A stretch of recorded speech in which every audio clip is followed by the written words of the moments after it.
મને સંબંધોનું શૂન્ય ગમે છે અને મને સ્વયં સાથે સંખ્યાઓ જોડવી ગમે છે.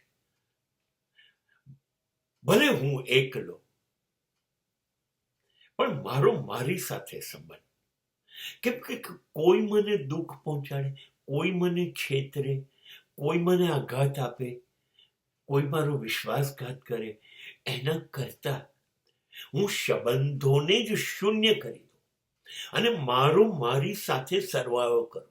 હું મારામાં ઉમેરાઈ જાઉં. હું મને નહીં છેતરું, હું મને વફાદાર રહીશ અને એકલો પડીશ ને એટલે મને હું કેવો છું એ શોધી કાઢીશ અને મારી અંદરની લોચા, તકલીફો, ભૂલો દૂર કરી અને મને બહુ જ ગમતો હું ઉમેરાતો જઈશ. એટલે મારો સંબંધ મારી જોડે થાય માત્ર સરવા.